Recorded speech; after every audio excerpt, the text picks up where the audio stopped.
Il était une fois un monde nommé Kevel Nadur. C'était un monde fait de forêts majestueuses et millénaires, de cours d'eau tumultueux qui se jetaient en cascade dans un océan azur, de montagnes gigantesques tutoyant les cieux et de magie mystérieuse parcourant chaque être.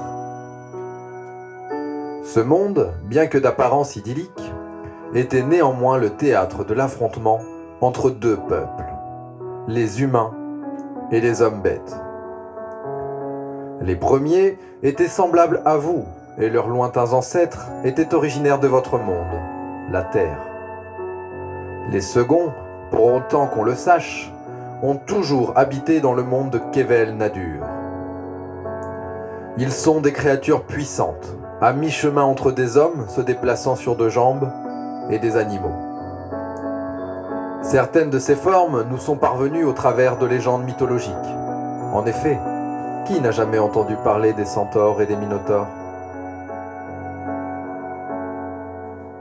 On pourrait imaginer que cette guerre sans fin, animant les deux peuples, ait rendu celui des humains unis et soudés. Mais malheureusement, il n'en était rien. Le royaume humain était dirigé par les 7 grandes familles qui avaient, en des temps immémoriaux, participé à sa fondation. Mais ces familles ne cessèrent jamais de se quereller depuis. Et bien qu'ils soient capables de s'associer pour résister à la menace des hommes bêtes, la ruse, l'ambition et la soif de pouvoir n'ont jamais cessé d'émailler leurs relations. Mais peut-être cela allait-il changer un jour, car en des temps anciens, une prophétie a annoncé la venue, un jour, d'une enfant toute particulière, une Loan Noda, enfant de la lune, qui seule serait capable de mener les 7 grandes familles sur le chemin de la paix. C'est l'avènement de cette première enfant de la lune que cette histoire vous propose de découvrir. Êtes-vous prêts ? Alors allons-y.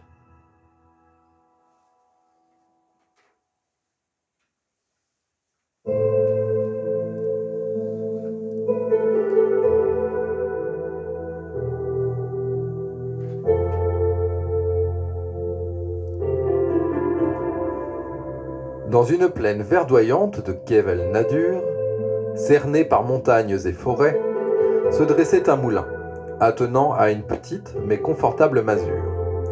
Dans cette maisonnette, vivait heureux un couple de meuniers et leur jeune fille, Alwena.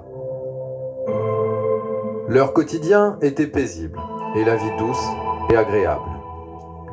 Tandis que son père occupait ses journées en travaillant au moulin, où il fallait moudre le grain apporté par les paysans des vallées environnantes pour en faire de la farine, Alwena, quand elle n'était pas avec lui à poser d'innombrables questions sur tout ce qui éveillait sa curiosité, se trouvait avec sa mère, à cueillir le repas du soir dans les forêts avoisinantes, à fabriquer des paniers pour aller les vendre au marché, ou bien encore à observer le ciel et les formes que prenaient les nuages. Le moulin étant loin de tout village, il est vrai qu'Alwena n'avait pas vraiment d'amis, mais cela lui était égal. De nature rêveuse, sa propre compagnie lui suffisait. Bien que la guerre avec les hommes bêtes ne les menaçait pas directement, car se déroulant bien loin d'ici, à la frontière sud du royaume, Alwena avait entendu suffisamment d'histoires au sujet de ces créatures pour en avoir une peur bleue. C'est la nuit que cette menace lui semblait la plus inquiétante, car Alwena avait également une peur terrible du noir. Il lui semblait toujours que les ombres qui l'entouraient étaient celles de ces créatures. Elle les voyait se déplacer et toujours sur le point de l'engloutir. Sa parade habituelle, à la peur, était de se cacher sous sa couette et d'attendre, tremblante, attentive au moindre bruit qui lui indiquerait que cette fois-ci les hommes bêtes allaient vraiment venir la chercher, jusqu'à ce qu'elle s'écroule finalement sous le poids du sommeil. Mais un soir, Alwena fut précipitée sur un chemin d'événements qui allait bientôt tout changer. La lune était pleine. Alwena adorait lorsque la lune était belle et ronde dans les cieux, car sa lumière blafarde faisait disparaître la plupart des ombres. Elle crut entendre ce soir-là une voix l'appeler, au dehors, et c'est néanmoins équipée d'une bougie qu'elle alla voir à la fenêtre à petits pas. Elle scruta l'extérieur le plus discrètement possible, mais ne vit rien. Elle entendit pourtant la voix une seconde fois. Elle disait son nom. Alwena. Après une très longue hésitation, cédant à sa curiosité, elle ouvrit la fenêtre et passa timidement sa tête au travers. Elle regarda à gauche. Rien. Elle regarda à droite. Toujours rien. Tandis qu'elle s'apprêtait à fermer la fenêtre et à retourner se coucher, un nuage à la forme inquiétante d'une immense créature ailée vint se placer devant la lune, plongeant la vallée dans une obscurité soudaine. Et à cet instant précis, un vent traître souffla la flamme de la bougie. Il lui sembla qu'elle ne s'était pas juste éteinte. Elle eut l'impression que la bourrasque avait emporté la flamme avec elle dans le lointain. Alwena referma la fenêtre et se précipita sous sa couette. Elle attendit un long moment jusqu'à ce qu'elle entende à nouveau cette voix, semblable à un murmure. Alwena. Qui est là ? Répondit-elle nerveuse. Alwena. Trouve ta flamme. Elle éclairera le chemin de tout ton peuple. Alwena. Alwena était paniquée. Ne tenant plus, elle sauta au bas de son lit et se réfugia dans la chambre de ses parents. Leurs ronflements l'accueillirent. Elle s'approcha de sa maman et tandis qu'elle lui secouait doucement l'épaule pour la réveiller, elle appela. « Maman, maman, s'il te plaît, réveille-toi. J'ai très peur. Maman, maman !» Rien ne semblait pouvoir troubler son sommeil. « Maman, papa, réveillez-vous, je vous en prie !» Alwena eut beau les secouer et faire tout le bruit dont elle était capable, ses parents demeuraient endormis. Mais qu'allait-elle faire ? Et si ses parents ne se réveillaient jamais, que deviendrait-elle ? Alwena, trouve ta flamme. Elle éclairera le chemin de tout ton peuple. Alwena. Sentant la colère remplacer peu à peu sa peur, Alwena répondit à voix haute. « Qui êtes-vous ? Que me voulez-vous ? Mais qu'est-ce que c'est que cette idiotie ? Laissez mes parents se réveiller, sinon... » Avant qu'elle ait eu le temps de trouver la fin de sa phrase, la porte de la masure s'ouvrit toute seule, et la voix reprit. « Alwena, trouve ta flamme. Ta lumière est leur lumière. Retrouve-la et dissous les ténèbres. Alwena, le gardien te guidera. »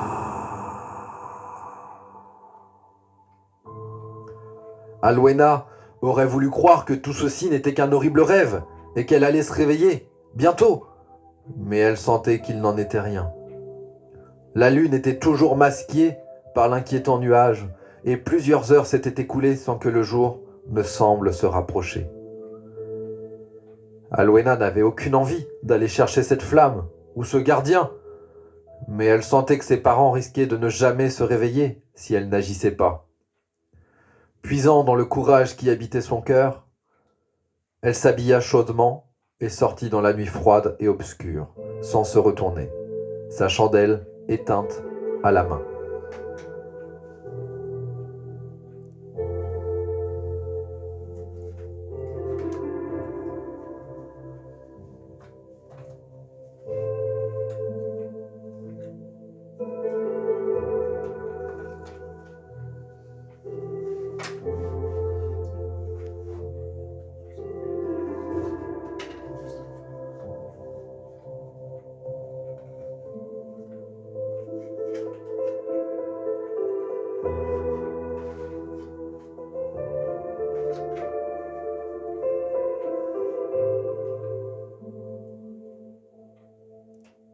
N'ayant aucune idée de la direction à emprunter, Alwena chemina des heures durant, au hasard de ses pas. Bien que le vent souffle en abondance, se glissant dans le feuillage et arrachant des frissons à la jeune fille en s'infiltrant sous ses vêtements, il ne semblait avoir aucun effet sur la créature vaporeuse qui dissimulait toujours l'astre nocturne. Au bout d'un temps qui lui sembla infini, elle arriva dans un petit village. Dans chacune des maisons, le sommeil semblait maître. Passant dans les ruelles, seuls des ronflements s'échappant de quelques fenêtres venaient perturber le silence de la nuit. Alwena s'apprêtait à quitter ce village après s'être désaltérée quelques instants au puits, quand une masure, à l'écart des autres, attira son attention.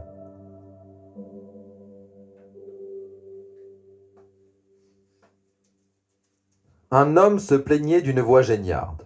« Oh, s'il vous plaît, petite chandelle, allumez-vous! Allumez-vous! Ah, toi, bougie odorante, allez, tu vas t'allumer, hein?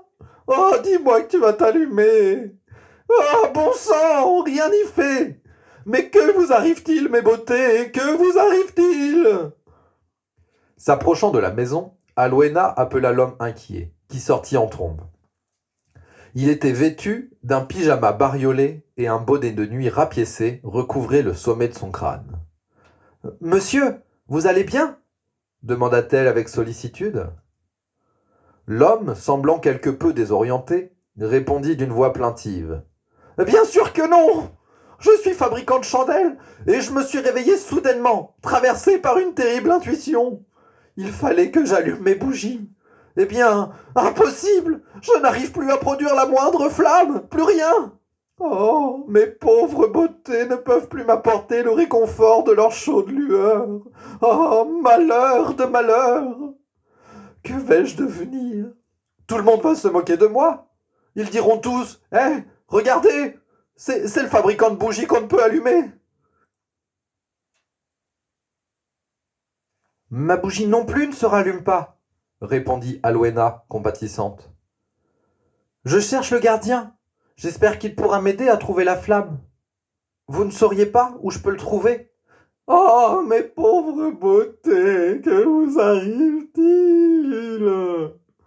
L'homme n'écoutait déjà plus Alwena et avait reporté toute son attention sur ses bougies, ignorant complètement la présence de la petite fille. Celle-ci se retira discrètement, laissant l'homme à ses supplications. Au moins cet homme était-il réveillé, à l'inverse de ses parents. Mais la perte de la lumière l'inquiétait manifestement beaucoup trop pour qu'il puisse prêter attention à quoi que ce soit. C'est le cœur serré qu'Alwena reprit son chemin.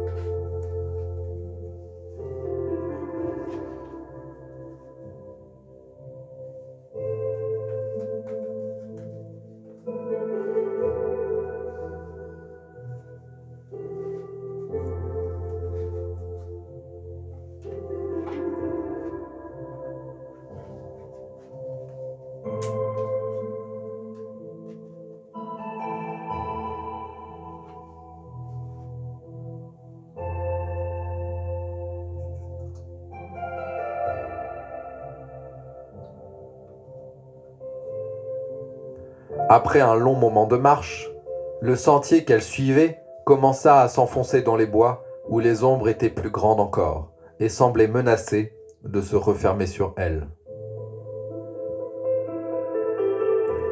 S'armant de courage pour ne pas fuir à toutes jambes, comme elle en brûlait d'envie, elle poursuivit sa route. Le brouillard commençait à se lever et s'épaississait à mesure qu'elle progressait dans les sous-bois. Les branches craquaient autour d'elle. Les chouettes ululaient sur son passage.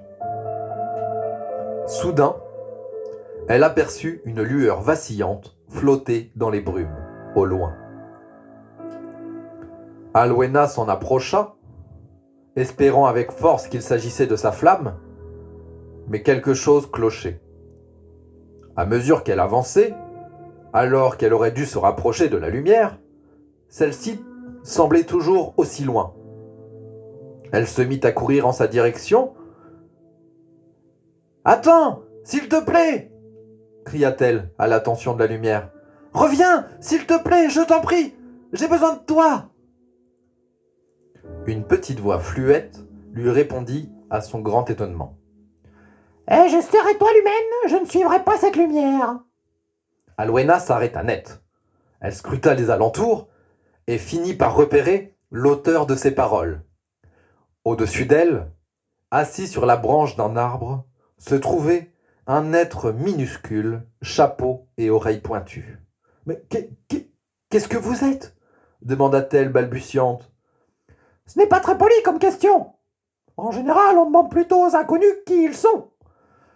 Ah, mais pour te répondre, je suis un Korrigan. Un lutin, si tu préfères. Quant à mon nom, c'est Dimble. Et toi, l'humaine ? » « Je m'appelle Alwena, » répondit-elle hésitante. « Pourquoi ne devrais-je pas suivre cette lumière ?»« Parce qu'elle va te perdre dans les marais. C'est un feu follet. Il égare les voyageurs qui jamais ne ressortent de ces marécages. Mais si tu as envie d'aller faire trempette dans une eau boueuse et malodorante, vas-y. Je m'en voudrais de te priver d'un tel plaisir, » reprit le Korrigan d'une voix malicieuse. Merci, répondit-elle maladroitement. Vous ne connaîtriez pas le gardien, par hasard ? Je dois retrouver ma flamme. Le gardien ? Reprit Dimble étonné. Tu cherches le gardien ? Il est vers la montagne. Je peux te montrer le chemin si tu veux. Alwena accepta l'offre du lutin avec gratitude et s'est rassurée qu'elle reprit sa route en sa compagnie. Il se laissa tomber sur son épaule et se laissa transporter, lui indiquant parfois à l'oreille de prendre à droite ou à gauche. Après être sorti de la forêt, Dimble la mena au pied d'une montagne tellement gigantesque qu'elle masquait la lune et le nuage qui la cachait. « Voilà !» « Voilà quoi ?» demanda Alwena inquiète. « Voilà, on est arrivé. C'est en haut que se trouve le gardien. »« En haut de la montagne ? Mais je n'arriverai jamais à escalader ces parois. C'est impossible. » »« Oh, t'inquiète pas, il y a un passage par ces cavernes. »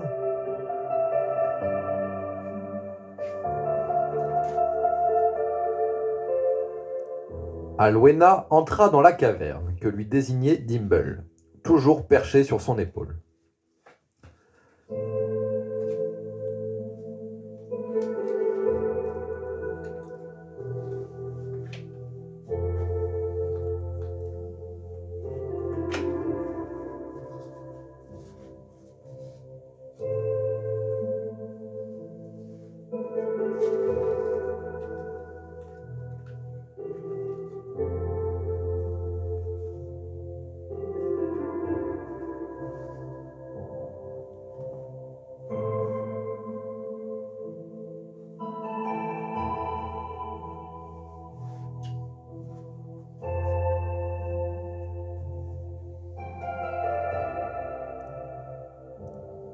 La caverne était serpentée d'innombrables tunnels, et tous étaient éclairés par d'étranges champignons lumineux.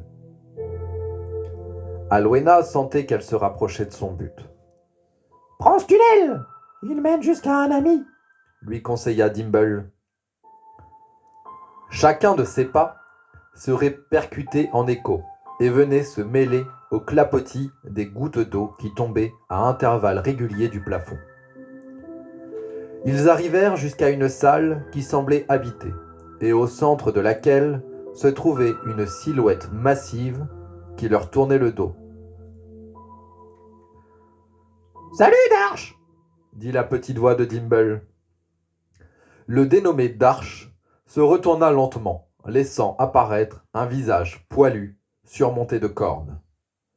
Alwena ne put retenir un hurlement de terreur qui se répercuta sur les parois des tunnels. La créature de ses cauchemars, un homme taureau, se trouvait là et allait probablement la dévorer sans que personne, jamais, n'en sache rien. La créature sembla très étonnée de voir une humaine dans sa caverne et se précipita vers elle. Alwena ferma les yeux, persuadée qu'elle était en train de vivre ses derniers instants, vidant ses poumons en un dernier et puissant cri. Lorsque l'homme-bête fut arrivé à sa hauteur, il la saisit et mit son immense main poilue sur sa bouche pour étouffer son cri. « Du calme, du calme!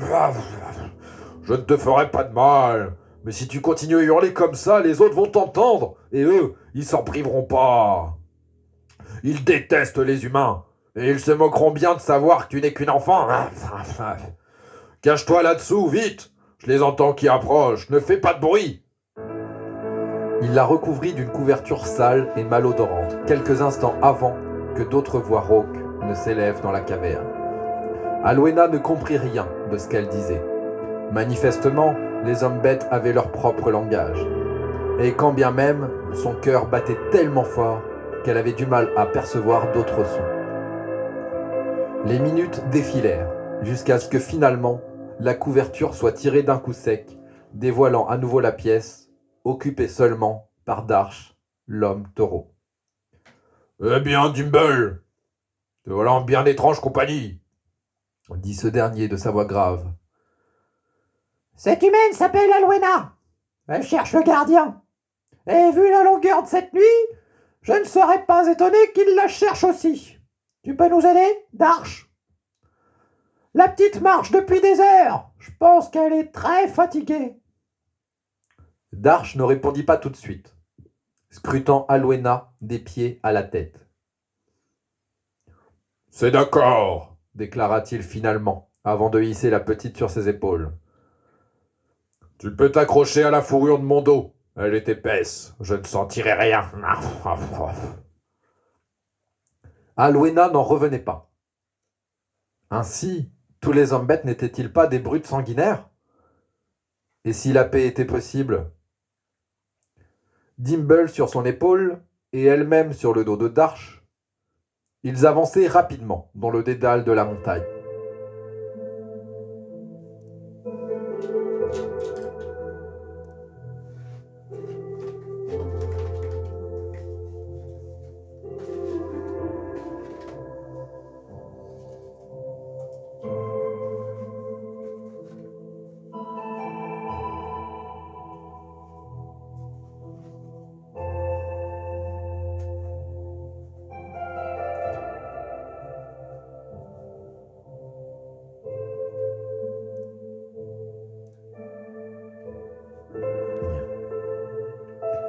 Parvenu au sommet de cette montagne, Darche déposa la petite fille et lui conseilla d'appeler le gardien. « Gardien, tu m'as appelé, me voilà. Je suis venu chercher ma flamme, déclara-t-elle. La terre se mit à trembler et apparut en une fraction de seconde une créature gigantesque, aux ailes puissantes, à la gueule emplie de crocs acérés. Elle avait la même silhouette que ce nuage qui masquait toujours la lune. « Te voilà enfin, Alwena. Je t'attends depuis si longtemps. » Quelque peu impressionné par cette créature, qui pourrait l'avaler tout entière en une bouchée, elle trouva néanmoins le courage de lui répondre. Comment connaissez-vous mon nom et pourquoi m'attendiez-vous? Je n'ai que 10 ans. On ne fait pas traverser un royaume en pleine nuit à une enfant seule quand on a 2 sous de jugeote. » Le dragon se mit à rire, des flammèches sortant de ses naseaux. Et tu es telle que tu devais être, courageuse, déterminée, implacable. Ce n'est pas moi qui t'ai fait traverser le royaume, mais le destin. Comme toi, je ne suis que son instrument. Ta venue est inscrite dans les étoiles depuis bien avant la naissance de cette terre. Tout ce qui advint par le passé eut lieu pour nous conduire, toi et moi, en haut de cette montagne, cette nuit précise. Je ne comprends rien à ce que vous racontez. Je devais venir chercher ma flamme. Où est-elle, cette flamme? En toi, ma petite, en toi. C'est au cours de ton voyage que tu l'as trouvée. Cette flamme flamboie en toi et nourrit ton courage. Mais à quoi bon tout ceci, si cette flamme était déjà en moi? Ça valait bien le coup de me faire un si long voyage. Sans ce voyage, ma petite, tu serais restée, cette fillette pétrifiée par la peur, se cachant sous sa couette. Mais le destin te réserve un autre rôle.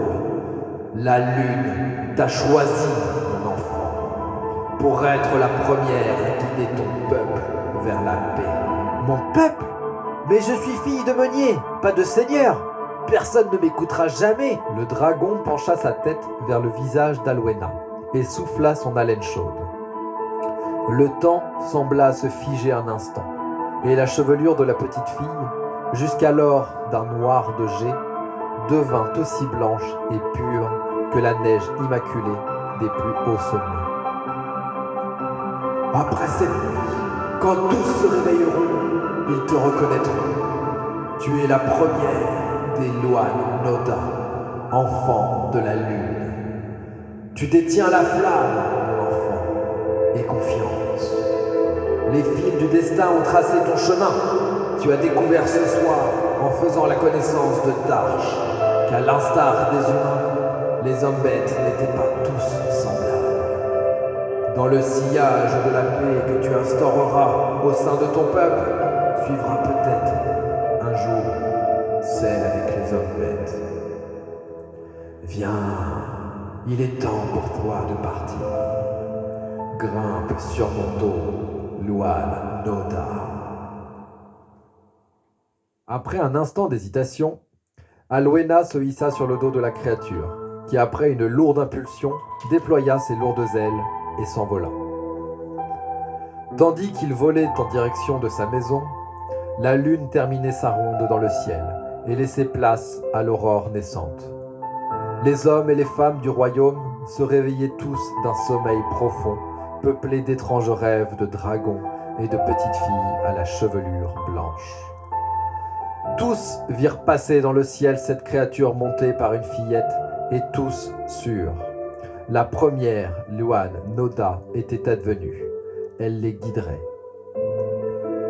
Alwena devint ainsi la première enfant de la lune, et orienta la roue de son peuple sur le chemin de la paix.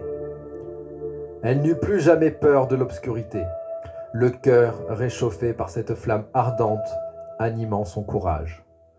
Elle vécut ainsi jusqu'à un âge avancé, jusqu'à ce que, ses yeux s'éteignant, l'on apprenne la venue de la seconde enfant de la lune.